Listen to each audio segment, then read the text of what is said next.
up on Tech News Today, did you buy an iPhone or not? We try to figure that out and when you're going to get one. Also, AT&T shoots themselves in the leg, and we find out why Sarah Lane is a small hands chauvinist. All that and more coming up. Enjoy. Enjoy. Netcasts you love. From people you trust. This is TWiT. Bandwidth for Tech News Today is provided by Cachefly at CACHEFLY.com.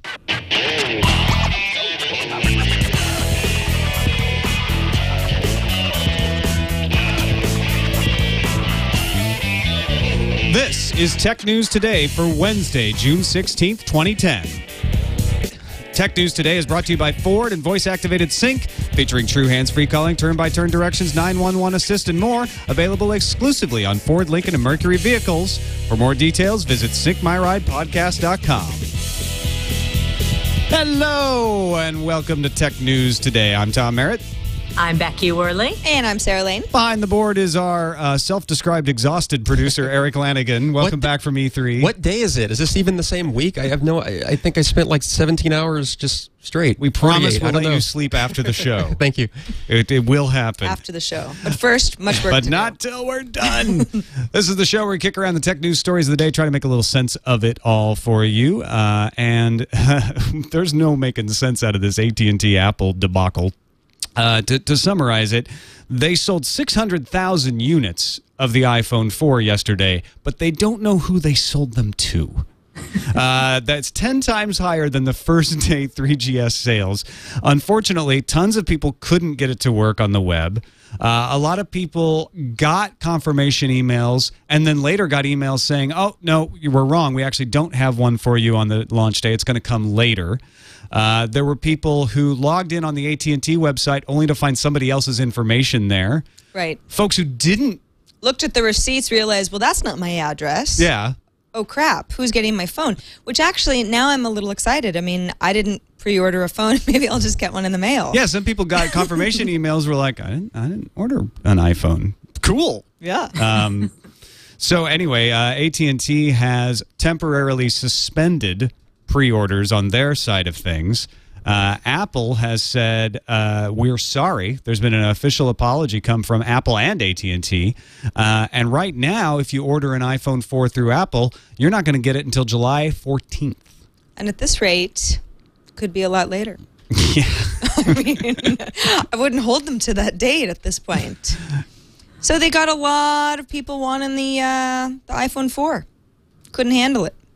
I mean, Yeah, the estimates sounds like they were woefully short and didn't expect this kind of an outpouring. And I wonder if it's not that people were thinking, oh, maybe they'll finally announce Verizon. And then when they didn't announce Verizon, they went, all right, screw it, I'm going to go with AT&T. And they jumped on to order them. And there's also a lot of talk about what's going to happen to the AT&T network if they deliver this many phones on June 24th. Is it just going to get crushed under the data load? And speaking of which, I've got my iPad here, and I've been trying to get on the AT&T site for the last 3 hours, and it just says maintenance in progress. You can get onto the AT&T site through their website, but from the iPad, no joy. They have a lot of stuff to work on right now. Can you imagine? They say they have a special team going through every order to make sure that the people who wanted to order an iPhone 4 are actually getting it, and people who didn't order an iPhone 4 aren't going to get it. There are reports of Apple Store employees writing down information with pencils and paper. Yes, sir, your Pencils order's and in. paper? I know. What is that? Dinosaur stuff. What I are we? contacted AT&T to try and figure out if they had an official statement, and I didn't hear back from them, which is kind of unusual. They're busy. They're a little busy. They're doing a mass They have the PR person working on combing through these records right now. It's all hands on deck over there, probably. Tom, what do you think the over-under is on you getting your phone when you show up there on the 24th? You know, that's a good question. I ordered mine yesterday through the Apple Store app. I got an email that said, show up in the Emeryville store at 7 a.m. Thursday, June 24th. We'll have yours reserved for you. I didn't get a second email saying, oh, wait, no. So I'm saying 83% chance that I get my iPhone 4. Okay. That's where I'm putting it at. All right. I like We're how rooting for vague you, buddy. are. I like that you're just, really being unspecific there. No, I have calculated that scientifically, taking into account multivariate factors. Yeah. So, do you think this has anything to do with AT&T trying to fix the iPad email vulnerability? Because they say they pushed through a fix to their system. If they've rushed through a fix, would that be somehow behind the cause of all of this other weirdness with their ordering system? I can't remember if it was Gizmodo or Engadget that was reporting they had an anonymous email from someone who worked for a vendor that works with AT&T on their website, and they said that the fix that they did put through was completely untested. And again, this is totally not corroborated reporting, so just take it with a grain of salt. But they said it was a desperate fix on some sort of security issue. It seems to me like it has to be related to this AT&T iPad breach. Well, if you were hoping to order an iPhone 4 today and get it on June 24th, that's probably not going to happen. The only other option you have is to show up at the store or one of the authorized dealers on June 24th and don't leave until they give you one. Be the first in line and hope to get one of the ones they have on hand. Stand your ground. Yeah. So will there be people camping outside all night? I think so. And will they get phones, or will they have had to pre-order? No, I think, yes. They say they'll have some phones available day of for first come, first serve. That's good. So, although at this point, I mean, shouldn't they be giving them to all the pre-order folks? Well, yeah, you'd think so, right? Like, why? I mean, do that? Of all the trouble that everyone had, the folks that finally at 3 a.m. looks like I've gotten through. It was all worth it. Than to just not get your phone and then have someone be able to show up day of. Exactly. I'd be a little miffed. And I think it's going to be Walmart on Black Friday scenario. People rushing the doors. It's going to be ugly. It's going to be go with the bodyguard or don't go. I'm going to be there at Emeryville on Thursday. Leo's thinking he might show up too to try to get one. So maybe we'll stream that. Yeah. See who gets it. Yeah. Theirs. We'll do the reserve versus first come first serve race. Nice. AT&T also in the news for a threat against net neutrality. Randall Stevenson saying, if Title II regulation looks imminent, this is the FCC reclassifying regulation of ISPs from Title I to Title II so that they have the ability to enforce some net neutrality regulations. Stevenson says, if this Title II regulation looks imminent, we have to reevaluate whether we put shovels in the ground, referring to Uverse, the IPTV broadband service that AT&T has been rolling out. So he's calling them out. He's like, you don't think it's going to hurt investment? We'll make it hurt investment. If you put net neutrality regulations in place, I'm going to shoot myself in the leg. BS. they have to keep expanding the network. If net neutrality lives, then Uverse gets it. And I think that's a really good description of this. But in one of the things pointed out is that AT&T has already stopped their investment growth in Uverse. They dropped it by like a 20% change last year. So in some senses, they are already going in this direction, pulling the plug on Uverse slowly but surely. So I think this is a lot of posturing. Yeah, absolutely it is. It is definitely posturing because not only were they only slowing down, but the only person that it hurts is AT&T. If they're losing all of their telephone subscribers, which is what they say, and they need to move more towards the ISP side of things, then they need to continue to roll out Uverse as much as possible. So this is disingenuous at best. They've got Comcast, with DOCSIS 3 and other providers. They've got Verizon Fios to contend with. I mean, they have to keep expanding their network. And yeah, I don't think that net neutrality had anything to do with this. I don't think they'll even act. I think it's just it's a bluff. And actually, in some ways, I wouldn't mind if they just stuck to being an ISP and got out of the television side of things. Yeah, a couple of numbers just to put this in context. So they started Uverse in 2006. They have it in 22 states and 2 million customers, TV customers. So just giving you a sense of the scope of it, it's not huge. 2 million customers is not making a monster dent in their bottom line. So they probably realized as it is that that they should just keep improving their existing network, which I believe is what they said they were going to do. Focus on existing network and build this out as time allows. Right. When they got the subsidies in the 90s, they said, we're going to focus on building the existing network. We're still waiting for that. I'm just annoyed with AT&T in general. Yeah. Get it together. Not having a good week, AT&T. Really, I want some good news, AT&T. Good news? Well, they just sold 600,000 phones on their first day. So in some I sense, guess that's true. Good news for the shareholders. Telephone customer numbers back up. AOL has some good news. They finally found a buyer for Bebo, the struggling social network at one time thought to be the heir to Facebook.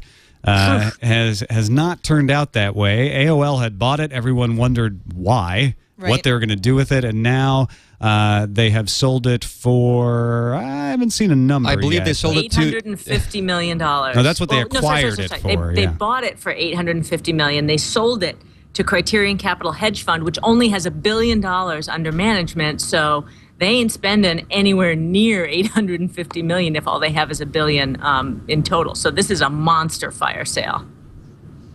No more Bebo under AOL. AOL's also not going to change my life investing a lot of energy into Livestream, just kind of their all-in-one instant messaging, geolocation. It's actually a pretty great iPad app, but this obviously has to do with that as well. Internally, they just think that they can do something better than what they got Bebo for. We mentioned yesterday that June 23rd will be a day that Motorola and Verizon and Adobe are going to get together and make a big announcement. We presume it might be the Droid X, and Gadget got to get their hands on the Droid X. 4.3-inch handset. They say it's got front-facing camera. It's got a 4.3-inch screen with 854 by 480 resolution, Android 2.1, Moto Blur, 8-megapixel camera, 720p video. This all sounds very familiar. Yeah, it sounds like the Evo, except that it's bigger because they have side-by-side Even bigger than the Evo. On Engadget. Now, please just... I merely have an opinion, but the Evo... How's it going to feel in your hand? That's what everyone wants to know, Sarah. Little too big for my hand, Becky. Little too big. Even bigger. In fact, I don't know who's got, is like the baggy pants back. I mean, who can care? Why are the phones getting bigger and bigger after sort of small? Did they get too small? Small theme needed to. I think that's small hand chauvinism. I think these phones have been too small for me. When I held the Evo, I was like, this is a good phone. Did it feel? Yeah. Does the Evo feel about right to you? It felt totally fine to me. Well. I understand. You don't feel compelled to now carry a man purse, a European carry-all for your phone? I think this is what the trend is going to lead to, Tom. I want to see how tight that Droid X is in your back pocket, and then we'll talk. You may need we never carry it in the back pocket. Oh. Yeah. You guys don't do that anymore? No, jacket pocket. Oh, okay. Oh, yeah. I thought you meant front pocket. I was like, geez, Tom. Is that a Droid X in your front pocket? Yes, it is. Now stop right there. Two things that kind of interested me about this is that the dock is going to have an HDMI port out, and that it has this funky keyboard that recognizes when you press two keys simultaneously. Yeah, so Sarah and I were wondering, what the hell is that good for? And then Ken, who works with us, said, well, what about Shift, S for capital? And I went, oh, yeah. I hadn't even thought about that. Here I am thinking, what, am I going to type all the letters of my name simultaneously? Who would want to do that? But I guess it's good. Or maybe it's better for typos. It creates fewer typos. Who knows? I like the Shift. Anyway, check it out, Engadget.com. We'll have the link in the show notes if you want to take a look at the Droid X. People are getting pretty excited about it. It's a nice-looking phone. The largest, I don't like Moto Blur, though. Phone. It's also got sort of a hump on the back, like a whale. We also don't know what its radiation level is, but thankfully, San Francisco has made it the law that the retailers will have to tell us. The city just passed a law, the first in the U.S., requiring that the specific absorption rate, that's the rate at which energy is absorbed by the body of every phone, be posted next to it in legible letters so that you can know 11-point font size too. What the specific absorption rate is of all these phones. Well, but what does that mean? That's exactly the question that everyone's going to have. And I just see, a mother buying maybe their teenager their first cell phone, right? It's like, it's Sammy's birthday. We're going to go get him a cell phone at Best Buy. Well, I'm going to get him the phone with the least amount of radiation because radiation is really bad. I mean, but it's confusing because, first of all, there have been so many studies on this. No one's sure what's going on with the radiation. I mean, there's obviously radiation that's going out, but then you get into weird specifics like there's ionized radiation and non-ionized radiation, and the non-ionized is supposed to be less dangerous because it doesn't actually change the it's like cell structure inside people's brains, so there's less chance of you getting brain cancer, and that's what cell phones are designated under, the non-ionized radiation. But nobody really knows, and we probably need another 30 years of research anyway. So really, you get all these numbers, what are you going to do? You're just going to kind of freak out and not know why. Yeah. I was interested in the comparative numbers, too, because it does create a hierarchy amongst phones. And so, the BlackBerries put out 1.5 watts per kilogram. The FCC threshold is 1.6 watts per kilogram. And your microwave, from a 5-centimeter distance, puts out 0.25 watts per kilogram. So it did make me kind of, okay, if they're going to quantify this, maybe I better go look at it. But I completely agree. I think this is really confusing for consumers, and without conclusive data about how this really plays out, come on, San Francisco. Yeah, essentially what they've said is the FCC Note says that anything under 1.6 is okay to sell. And so all of these phones are going to be under 1.6 watts per kilogram. Studies have not shown definitively that cell phones have or have not an effect on our brains. The studies are mixed all over the place. They've trended towards saying there's probably not a big effect, but we don't know for sure. This number is useless. So all it's going to do is fool people into thinking, oh, the BlackBerry 8820 is dangerous. Look at that big SAR rating. I'm going to be safe. Yeah, I'm going to be safe and buy a Nokia 7710. Well, no, it doesn't, it doesn't make any difference. Enjoy. Have fun with your Nokia 7710. It's very low radiation. All right. Thank you, San Francisco, for protecting us from something we know nothing about. Yes. Redbox has been in the news before because they're that kiosk where you can go and rent a DVD for $1. Yeah, and then the front of supermarkets. I've never actually used one myself, but they're pretty popular. I haven't used one either. But they got in trouble with Fox, Universal, and Warner Brothers, who made them agree not to allow rentals for the first 28 days that a DVD is on sale. The theory being that they would sell more DVDs if you couldn't rent them from Redbox for $1, which I always found to be kind of silly. Kind of silly because, and we were kind of talking about this earlier today. It's like, are the people who buy DVDs, which obviously cost more than a rental, the same people who rent DVDs? I mean, there are a lot more people who rent. I don't buy DVDs ever, but I rent them all the time. So it's like, these are two different markets, really. Well, Viacom... It's a pretty big market, though, because they have over 25,000 of these kiosks, and they say they're renting 750 million movies a year. And they're huge in college dorms and in sort of places besides just your 7-Eleven and your supermarket. So they're doing a pretty good business. They're owned by Coinstar. That makes sense. It's a really interesting business model. Viacom, who you wouldn't normally think of as friendly to your rights, has actually said, you know what, Redbox, we're going to provide you with new releases on the same day they go on sale under a long-term agreement. They apparently joined Sony, Lionsgate, and Walt Disney in this procedure because all of these companies apparently figured out, you know what, it doesn't have any effect on the sales of DVDs, and we're just missing out on 28 days of $1 rentals. Yeah, exactly. Warner said, or was it Paramount said, we did do a study, and you know what? We're still selling a lot of DVDs. It's not really making a dent, so why not just, throw a little goodwill at the customers, and you guys can rent them on the same day. No biggie. Applause. So I don't really know what the other half of the guys have to worry about. I don't know. Yeah. Let me rent my DVD. Then again, I'm not really so worried about renting things the day that they're released, so maybe it's just silly, yeah. It's all silly. The X Prize has gotten us many things in its day. It's promoted rockets to go into space, like SpaceX. We were talking about that before the show, talking about it on the show a couple weeks ago. And now they're considering new X Prizes to be put out there. One of them is an artificial intelligence physician that you could access from your smartphone. This is weird.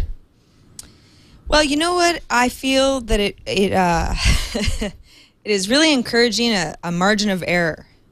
Because what if, for example, they use an example as like, you got a rash on your leg. Take a picture, send it to the AI doctor, and maybe get a diagnosis. Poison ivy or smallpox, Doc? What if the lighting's kind of off and you get something really bad back? Exactly. I check think, yourself into the ER. Yeah, I think most doctors would say that cameras, especially cell phone cameras as they are now, would not be enough for the doctor himself or herself to diagnose the skin rash from a photo you could take in bad lighting by yourself. Right.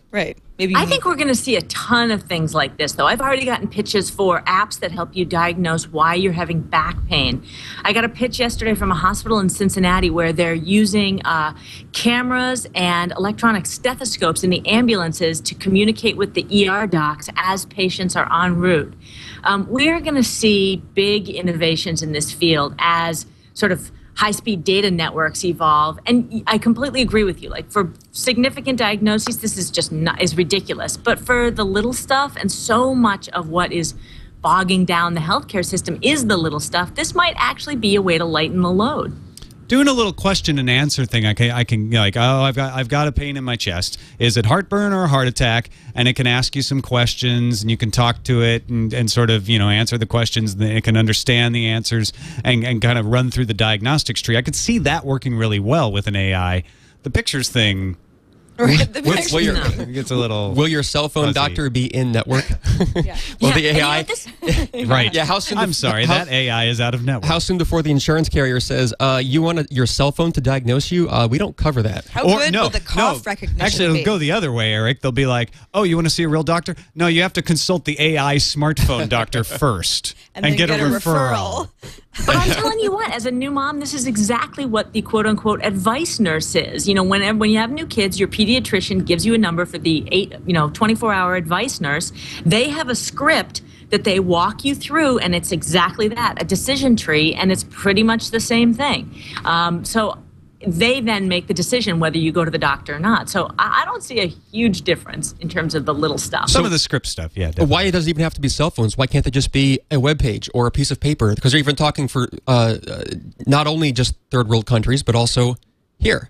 Well, I think because phones are so prevalent in developing nations that it's a way to get a lot of information into people's hands quickly, where they don't actually have full-on computers. So I could see where that might be a benefit. Leapfrog scenario with the mobile devices. I mean, there's so much more saturation, even in the U.S. amongst communities that just skipped, laptops and computers completely. I see that as being viable too.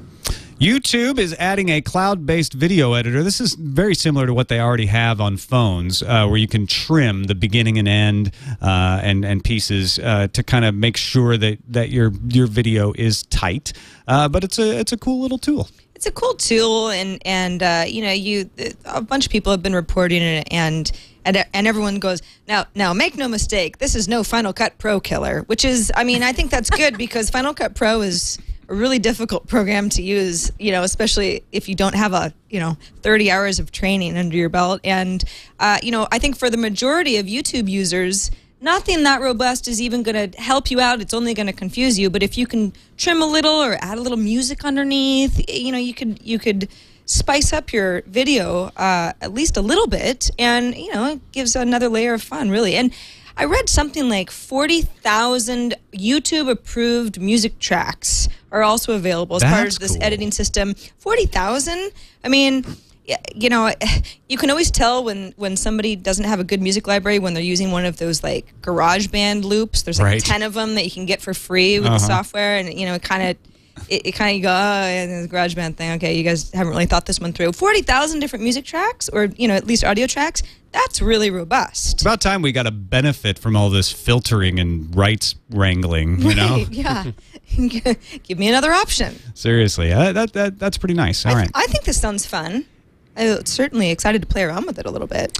E3 is still going on. All the big announcements have already happened, but there's some gameplay video of Valve's Portal 2. If we can go down to the second one on the page, not the first one, Eric. Is that cool? Stand by. Does that work?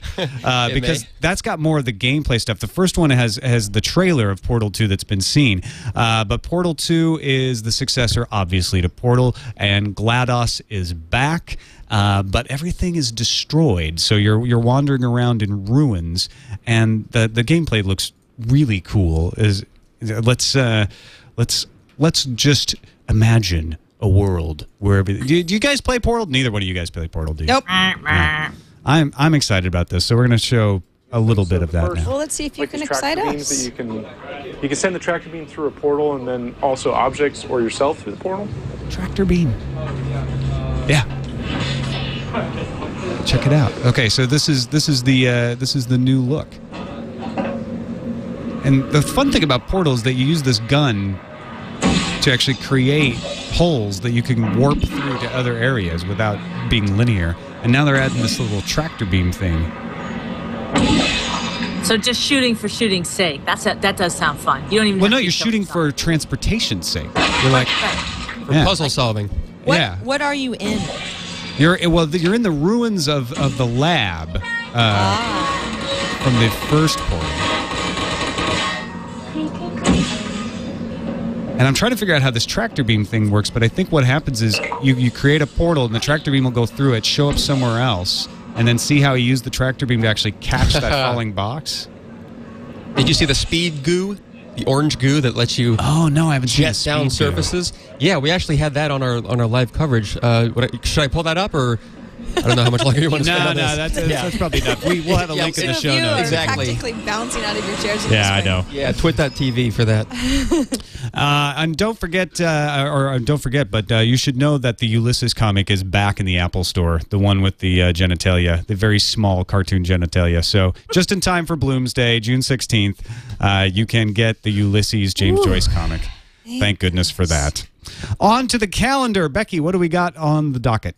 I got a lot of stuff. Number one, tonight is Mythbusters' 25 favorite moments from their entire series. They're doing a big special. I don't know what time it's on, but check your local listings. And amazingly, it's Discovery Channel's 25th birthday. They've been on the air for 25 years. I kind of can't believe that. Next up, this is kind of interesting to me. June 28th, Virgin Mobile is having a mystery event. And they say they're launching their newest broadband product. It will, let me read this here. It's small, it's sleek, it will revolutionize how people connect to and pay for the internet. And I have no idea what it is, but I'm guessing, Tom, I bet this is like a MiFi hotspot that ties into the Virgin network that is pay-as-you-go, which that I would think make would be sense. Pretty cool. Yeah, so it's because Virgin's good with the pay-as-you-go stuff. Yeah, I think that could be actually a really good way to get this into the hands of folks who couldn't afford kind of the MiFi costs, which were pretty significant. Finally, do not forget that Sunday is Father's Day, and I did my Good Morning America Father's Day segment this morning. That's why I'm at the lovely Red Carpet Club here in San Francisco. I just got off a plane from New York. But lots of TWiT viewers gave me suggestions, so I did in fact have the Mug Boss. This is I love basically the Mug Boss. You put this on the coffee cup on your desk that holds all your pens and rulers and stuff, and it's kind of like Carhartts for your coffee mug. And I think it just takes the office geeky dad and gives him a little dose of manly man, and who doesn't need that on the desk? So that's one thing. Number two idea, this is the Gorilla Torch. So you may have seen the Gorilla Pod, which you can use right up here. It had a mount for a digital camera so that you could bend these little legs and put it on anything to take pictures. Well, this is the Gorilla Torch, so it's got a flashlight in here. I thought that was a really great idea. And, we also suggested a subscription to Make Magazine, $35 for the year, and that was another one of the TWiT TNT viewer suggestions. And most of this stuff we got on Amazon, so just a few ideas, your last chance to get a Father's Day gift. That's your calendar. Thanks, TNT folks, for all the Father's Day ideas. Rush out and get them quickly because Father's Day is Sunday. All right, let's go to the voicemails. Our first one comes from Kristen, who's out in Boston and has a recommendation for a World Cup app. Hi, Tom. This is Kristen from Boston, Mass. The other day, you were discussing apps that World Cup enthusiasts should download, and I wanted to suggest another one. Why not learn some Afrikaans? Transparent Language makes a great app for the iPhone called Becky, which stands for Before You Know It. And you can even get a free version at Becky.com, which is available in about 70 additional languages.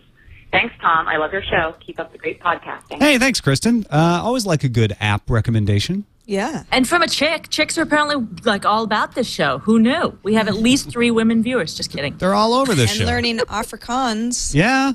via apps. Impressive. And we do have a South African viewer. Remember Rinus, who sent in an email previously? Exactly. We're all over the place. Global. On this world. 260-TNT-SHOW is the number if you would like to call and leave a voicemail. You can also send us email to tnt@twit.tv. Got one here from Kevin. Says, on yesterday's show, you guys talked about the race between Apple and Google to get their music into the cloud. One might argue that Microsoft is ahead of both Apple and Google in this race. You can stream the Zune catalog from any web browser with a Zune Pass. At E3 2010, it was announced that the Zune catalog will be able to be streamed to your Xbox 360 with a Zune Pass. And Microsoft has the Kin phones that can currently stream the Zune catalog with the Zune Pass over 3G.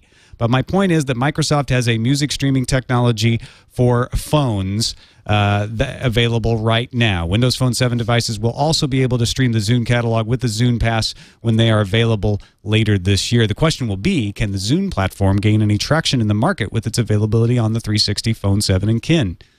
So that is definitely the question. Will people actually use the Zune? And I mean, I think Zune Marketplace on the Connect is going to be interesting. It will encourage a certain segment of the market to jump on board. And it's just dawning on me, too, this whole Kin phone, Connect. Why does Microsoft want Kin? Why? Well, it's because your Kin phone is connected to your Kin, I don't know. Leg bone. I don't know. Sure. You know what? Those were the trademarks that weren't already taken. I think that's why we get so many weird names for things these days. Kin, Connectic, Kindle. Yeah, Kindle. They should buy that. It's a popular 3 letters. Folks, don't forget this episode is brought to you by Ford and voice-activated sync. A problem for folks these days is keeping your hands on the wheel. I experienced this today several times on my drive into work. People talking on the phone. There was a guy, I swear he must have been text messaging. He was weaving all over the place in front. I kept seeing him looking down. Oh, it makes me so mad. You don't need to live that way. You don't need to fall prey to those temptations. If you have Ford Sync in your car, you can play music or podcast or audiobooks with your voice. You can make Bluetooth calls hands-free. You just say, call Sarah, and it dials her up for you. You can get turn-by-turn directions, 911 assist, and more. Sync is available exclusively on Ford, Lincoln, and Mercury vehicles. Like this Mustang I'm showing you that I ordered I reserved a Kia for when I went down to LA. Leo's. But I know, this is the car I got. I got the Mustang, and it had the sync in it, and it was amazing. I was able to get my phone synced up. Boom. I didn't even look at the manual. It was definitely, and I haven't driven a car that has built-in Bluetooth support that's that robust, and it was very cool. So be safe. Keep your hands on the wheel and learn more about Sync by going to syncmyridepodcast.com. Sync is standard in some Ford, Lincoln, Mercury models and optional in others, so check it out.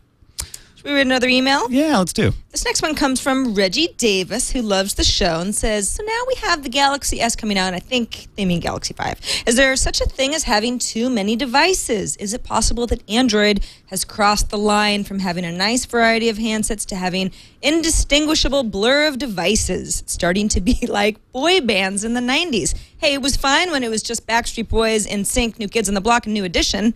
New Edition was well before the 90s, Reggie, I'm sorry to say. You could still sort of tell them apart. However, by the time you got to O-Town and LFO, it was like enough already.